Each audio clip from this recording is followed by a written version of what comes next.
দক্ষিণবঙ্গে ভারী থেকে অতি ভারী বৃষ্টির পূর্বাভাস জারি করেছেন আবহাওয়া দপ্তর। আবহাওয়া দপ্তর জানাচ্ছেন বঙ্গোপসাগর থেকে এই নিম্নচাপগুলি প্রবেশ করবে দক্ষিণবঙ্গের উপর, তাতে ত্রিপুরা এবং বাংলাদেশে আগামীকাল থেকেই ভারী থেকে অতি ভারী বর্ষণ হবে।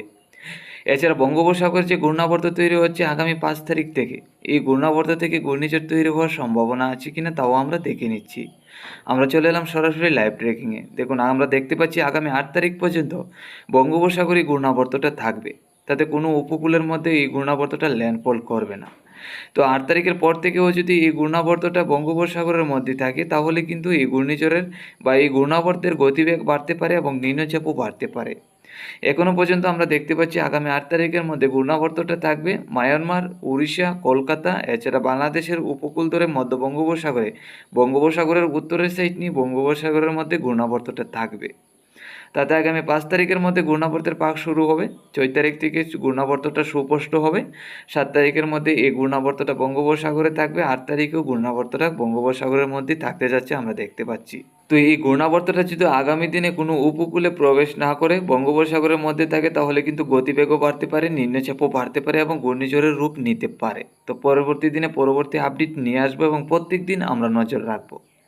এখনও পর্যন্ত আমরা দেখতে পাচ্ছি ঘূর্ণাবর্তটা থেকে কিন্তু ঘূর্ণিঝড় তৈরি হতে পারে আগামী দিনে। তাদের আগামী 8 তারিখের মধ্যে ঘূর্ণাবর্তটা ঘূর্ণিঝড়ের রূপ নিতে যাচ্ছে না। এখনও পর্যন্ত দেখতে পাচ্ছি মোটামুটি নিম্নচাপ এবং লঘুচাপ থাকবে, আর গতিবেগ প্রায় 40 থেকে 50-এর কাছাকাছি আমরা আছে এখনও পর্যন্ত দেখতে পাচ্ছি।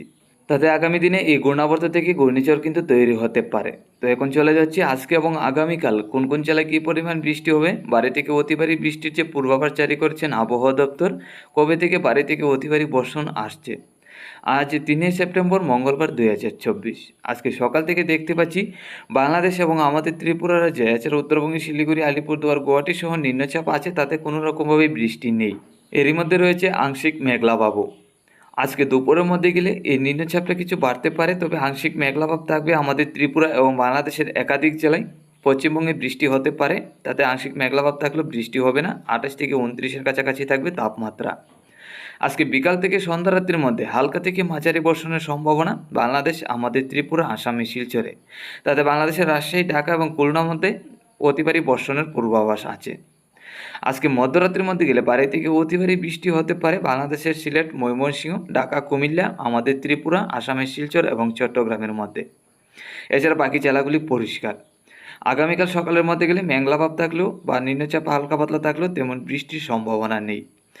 বাংলাদেশের উত্তরে রংপুরের সাইড নিয়ে হালকা পাতলা ছিটাফোটা বৃষ্টি হলে হতে পারে। এছাড়া শিলিগুড়ি, আলিপুরদুয়ার, গুয়াহাটির দিকেও হালকা পাতলা ছিটাফোটা বৃষ্টি থাকলে থাকতে পারে।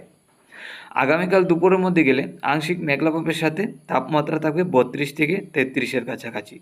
তো মোটামুটি গরম থাকবে। আগামীকাল 1 থেকে 2 ডিগ্রি তাপমাত্রা বাড়বে বাংলাদেশ, ত্রিপুরায়, এছাড়া আসামে, শিলচর, করিমগঞ্জ, হাইলাকান্দি জেলা, শিলিগুড়ি, আলিপুরদুয়ার, গুয়াহাটি সহ। আগামীকাল বিকাল থেকে সন্ধ্যা রাত্রির মধ্যে গেলে তেমন বৃষ্টির সম্ভাবনা নেই।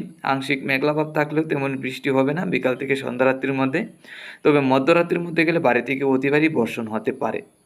দেখুন, আমরা বিকাল থেকে সন্ধ্যা রাত্রির মধ্যে দেখতে পাচ্ছি উত্তরবঙ্গে শিলিগুড়ি, আলিপুরদুয়ার, গুয়াহাটির মধ্যে হালকা থেকে মাঝারি বর্ষণ থাকবে। আমাদের ত্রিপুরা এবং বাংলাদেশের একাধিক জেলা পরিষ্কার। আগামীকাল মধ্যরাত্রির মধ্যে দেখতে পাচ্ছি ভারী থেকে অতি ভারী বৃষ্টি থাকবে বাংলাদেশের রংপুর, সিলেট, ময়মনসিংহ, রাজশাহী, ঢাকা, কুমিল্লা, আমাদের ত্রিপুরা, চট্টগ্রাম, এছাড়া আসামে শিলচর, করিমগঞ্জ, হাইলাকান্দি জেলা, উত্তরবঙ্গে শিলিগুড়ি, আলিপুরদুয়ার, গুয়াহাটি সহ। শুধু খুলনা, বরিশালের দিকে কিছুটা পরিষ্কার থাকবে। এছাড়া বাকি জেলাগুলির মধ্যে ভারী থেকে অতি ভারী বর্ষণ, এরই মধ্যে বজ্রবিদ্যুৎ সহ ঝড় বৃষ্টি। 5 তারিখ সকালের দিকে বৃষ্টি থাকবে, তারপর সারাদিন ভর পরিষ্কার। মধ্যরাত্রি থেকে ভারী থেকে অতি ভারী বর্ষণ ত্রিপুরা, বাংলাদেশের একাধিক জেলায়। 6 তারিখের মধ্যে গেলেও সারাদিন পরিষ্কার থাকবে, রাত্রির মধ্যে ভারী থেকে অতি ভারী বর্ষণ। 7 তারিখও একই রকম, সারাদিন পরিষ্কার থাকলেও রাত্রির মধ্যে ভারী থেকে অতি ভারী বর্ষণ, এর মধ্যে বজ্রবিদ্যুৎ সহ ঝড় বৃষ্টি। তো একই রকম পরিস্থিতি আগামী 8 তারিখ পর্যন্ত বৃষ্টি থাকবে।